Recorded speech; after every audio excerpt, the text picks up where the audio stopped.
ધારીમાં મામલતદાર અને આંગણવાડી સંચાલિકાઓ આમને સામને આંગણવાડી સંચાલિકાઓને BLOની કામગીરી ધરાર સોંપાતા મામલો ઉગ્ર બન્યો।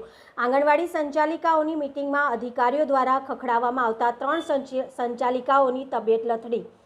આંગણવાડી સંચાલિકાઓનું કામનું ભરણ હોવાથી BLOની કામગીરીઓનો સ્વીકાર કર્યો હોવાનું રટણ। ધારી મામલતદાર પર સંચાલિકા દ્વારા ગંભીર આક્ષેપો। BLOની કામગીરી નહીં સ્વીકારાતા વોરંટ ઇસ્યુ કરવામાં આવશેના આક્ષેપ કરવામાં આવ્યા। 3 સંચાલિકાઓની તબિયત લથડતા ધારી સરકારી દવાખાને ખસેડાયા। સમગ્ર ઘટનાના મામલે મામલતદારનું મૌન। રિપોર્ટર ડામોર વનરાજભાઈ, ધારી।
ડેમેજ છે। હું ડાયાલિસિસ કરાવું છું, એટલે સાહેબ મારાથી આ કામગીરી થાય એમ નથી કે જે રજૂઆત હોય ને એ તમે બધું કે અટાણે લઈ લો ઓર્ડર, અટાણે નથી બોલવાનું, ત્યાં બધા ઓર્ડર સ્વીકારી લો, પછી બધું તમે ફાઇલ મૂકીને તમારે જે કરવું હોય છે ને એમાં આગળ પગલાં લે। કોણે એવું કીધું હતું? સાહેબ એવું કીધું। ક્યાં સાહેબ હતા? મામલતદાર સાહેબ। તમારી માંગ શું છે હવે? સાહેબ મારાથી કામ થાય એમ જ નથી, એટલે હું કરી શકું જ નથી। મને કિડનીની પ્રોબ્લેમ છે, અત્યારે તકલીફ પણ। એવું પણ કહેવામાં આવ્યું છે કે તમે કામ નહીં કરો તો તમને સસ્પેન્ડ કરવામાં આવશે, તો અમે આગળ પગલાં લેવું એવું અમને કીધું। બરાબર કે તમે આ સ્વીકારશો નહીં તો આગળ પગલાં લેવું। તો અમે બીમાર હોય તો કેવી રીતના સ્વીકાર કરો? એટલું કામ તો કરીએ છીએ અમે, આનાથી વધારે ઉપરથી અમને એટલું પ્રેશર આપે તો અમે કેમ કરીએ? બેન છે, હું નાગદરા ગામથી આવું છું। અમે બધા આંગણવાડી કાર્યકર છીએ।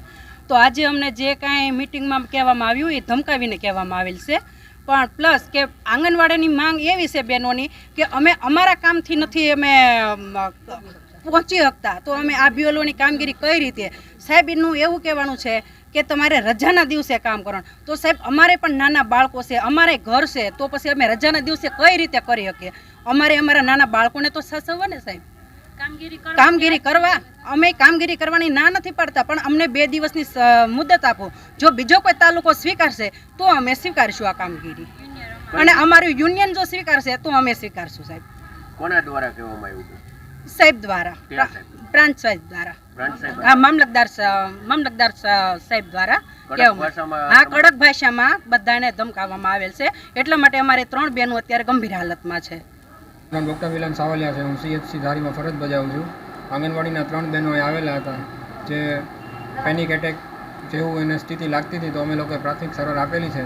અને પ્રાથમિક સારવાર બાદ તેમાંથી 3 હતા જેમને એક બેન હતા એને કિડનીની ફેલ હતી, તો એનું બીપી વધારે હતું, તો એને બીપીની અમે પ્રાથમિક સારવાર આપીને એમને અમે કહ્યું છે કે જરૂર પડે તો અમરેલી જતા રહેજો. બીજા બેનને માનસિક બીમારી હતી, એમને સારવાર આપીને અમે અમરેલી જવાનું કીધેલું છે. અને એક બેન હતા એમને દવા આપીને સારું છે, તો એમને અમે પછી રજા કરેલી છે.